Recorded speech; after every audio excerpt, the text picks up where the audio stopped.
Why do people say no to us? Why do people say no to us? Or why do people tell you no?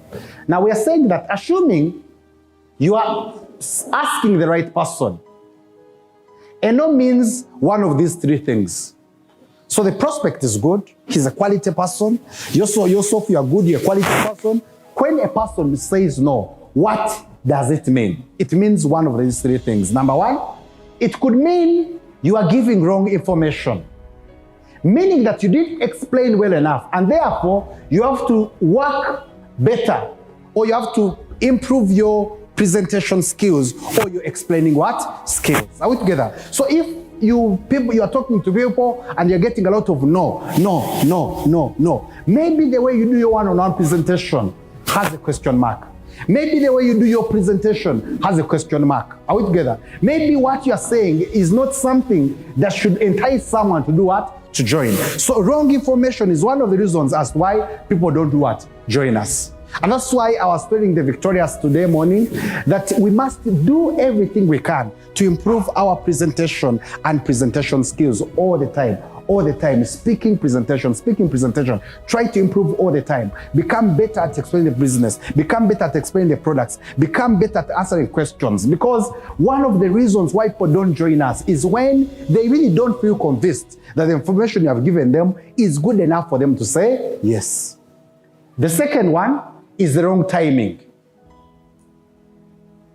So someone could say no to you even when you have presented very well, the information is right, and they could be convinced. But unfortunately, maybe it is wrong timing for them.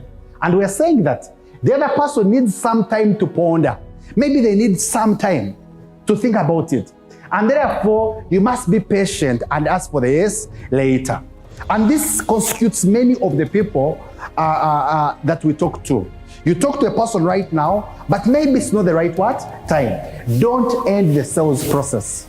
Keep them in your prospecting funnel. Keep them following up, because sooner or later they will say yes. Very many examples. The second top distributor in Africa, Mr. Duncan. I talked to him when I was one day old in the business. Called Duncan, told him about the business. He rejected. He only joined after 1 month and a half.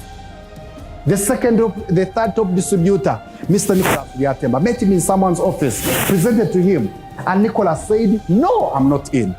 But 5 months later, he joined. Are we together? I remember the fourth top distributor in the Visionaries is Sydney. When I talked to Sydney on Facebook, yes, I met him, and he didn't necessarily really say no, but he didn't have the money. Sydney joined me 3 months later. When I'm talking to a person like Jimmy Chaine, I told him the business when I was beginning. He joined me 1 year and a half later. Damian, she joined me 2 years later. Kasimba's Godfrey, 3 years later.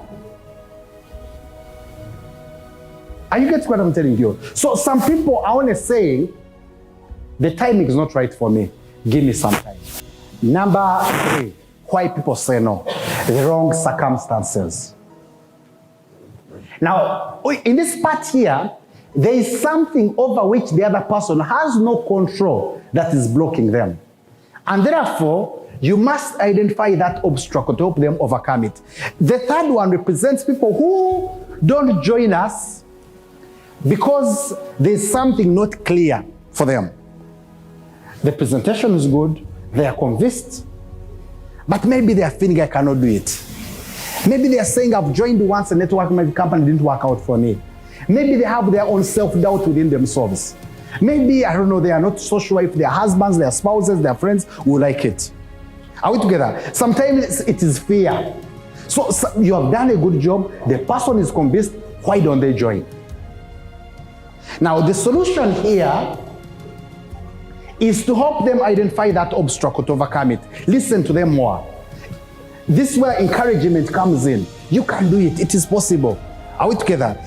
Now take time and keep quiet. Listen to them. Listen to their objections. Let them tell you why maybe they feel their abilities are not good enough. Maybe let them tell you why maybe their wife, their spouse, maybe they join another company. So some people are really convinced. You have done a very good job, but there's something that's doing what? Holding them back. And if you feel you have done a very good job, You feel the person is convinced, don't talk anymore. Just keep quiet. Encourage them to talk. Ask them questions. They will reveal their fears.